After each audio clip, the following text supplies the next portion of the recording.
Surprise au Japon. Plutôt que d'y trouver des actions solidaires pour se rendre utiles, nous avons vite compris que les Japonais avaient beaucoup à nous enseigner sur la pratique de la solidarité collective.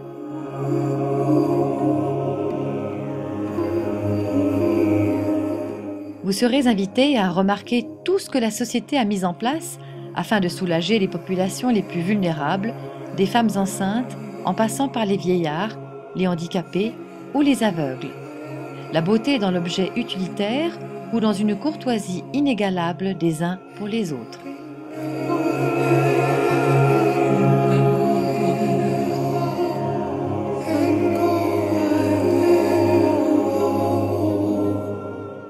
Les voyageurs de Planète Positive Action rayonnent essentiellement autour de Kyoto et alternent la visite de grands sites culturels avec des ateliers créatifs à la carte selon leurs désirs et leur centre d'intérêt.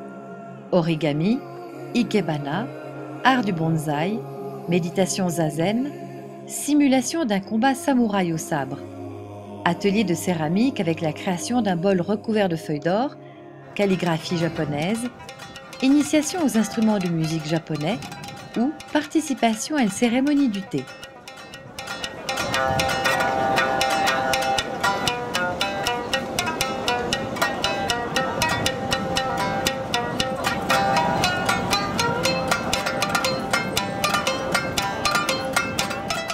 On resterait des heures dans les jardins des temples, à compter les gouttes de pluie qui tombent sur des fleurs de lotus ou à se promener dans le vieux et mystérieux cimetière du célèbre mont Koyasan, où quelques moines ou proches rendent hommage aux anciens au détour d'une tombe affaissée. Vous dormirez dans un monastère centenaire où les planchers chantent Sunupa, puis vous participerez à l'aube à une cérémonie du feu.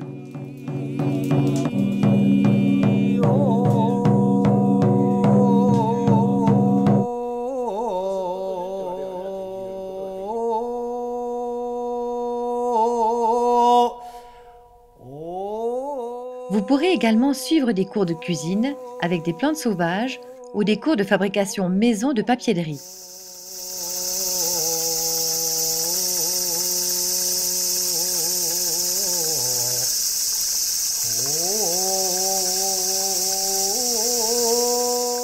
Les amateurs d'écologie seront impressionnés par la visite d'un petit village dans la campagne, primé par le ministère de l'Environnement pour son utilisation optimale des ressources naturelles et son intégration parfaite dans la nature.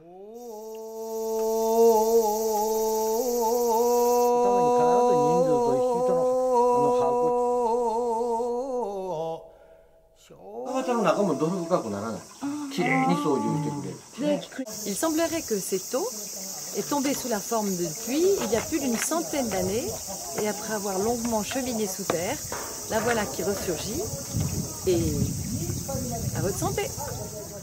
Vous serez invité à plonger dans l'univers prestigieux des geishas, celui plus pittoresque des pêcheurs locaux ou contemplatif des maîtres zen.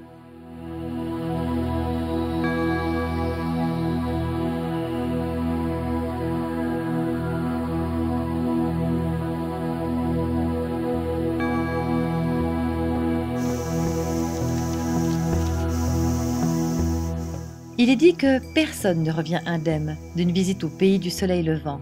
C'est vrai, c'est comme si les parts de nous les plus froissées avaient été repassées pour être réorganisées en plis et en lignes avec un esthétisme des plus purs.